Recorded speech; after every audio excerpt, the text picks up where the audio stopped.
aussi, elle a un petit air canaille. Anne Cazobon, bonjour. Bonjour Isabelle, bonjour à tous. Météo. Ben oui, aujourd'hui j'ai eu envie de vous offrir une petite chronique de saison. Tombe la neige. Oui, alors je vais calmer tout de suite les mauvaises langues qui diront que j'ai choisi la facilité. Différent, j'ai choisi la nostalgie. Ce matin, je regardais par la fenêtre tranquillement ces flocons tomber doucement là devant moi et je me suis revue petite fille avec mes 2 tresses aux côtés de ma grand-mère dans les Hautes-Pyrénées, le nez collé à la vitre avec une loupe pour découvrir que chacun de ces flocons était absolument unique, que ces lames étincelantes pouvaient s'emboîter parfaitement les unes avec les autres jusqu'à fabriquer en un clin d'œil des sculptures à couper le souffle. Je sais pas vous, mais moi je ne me remets toujours pas de cette information.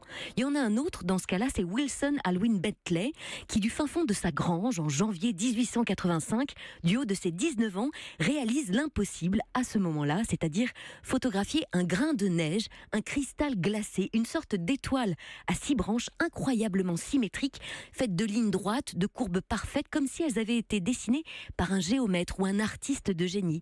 Et je peux vous dire que franchement, quand on est artiste, architecte, graphiste, peintre, et que l'on se rend compte que tout, mais alors absolument tout est dans la nature, bien plus beau que ce que nous tenterons un jour d'accomplir ou de copier, on repose le pinceau et on laisse son cœur tourbillonner dans une bourrasque de flocons de neige.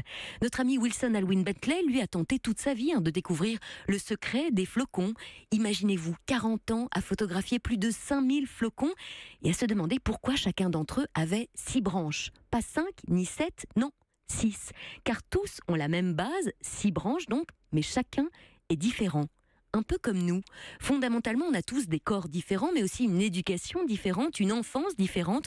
On a tous été façonnés par les événements, les épreuves que l'on a traversées, et prendre en considération cette information, la digérer en conscience, forcément, ça nous donne un autre regard sur les autres. En tout cas, ça nous oblige à l'adopter, ce nouveau regard, parce qu'au fond, on ne sait jamais ce que les autres ont enduré, ce qu'ils ont traversé dans leur enfance, pourquoi ils agissent ainsi et ce qu'ils donnent à voir, et ce qu'ils planquent bien au fond, mais qui suintent dans leur vie, ce qu'ils essaient d'étouffer, mais qui hurlent à l'intérieur. Alors cette période de grand froid, plutôt que de pester sur les embouteillages que la neige peut provoquer, ou sur le maire de votre ville qui n'aura pas assez salé les routes, et si vous mesuriez enfin votre côté unique, qu'il n'y a que vous qui pouvez faire ce que vous faites de la manière dont vous le faites, et si vous acceptiez enfin que personne d'autre n'est comme vous, que vous sortez du lot comme chacun sort du lot, puisqu'au fond, il n'y a pas de lot, parce qu'on est tous uniques. Oh, the weather outside is frightful.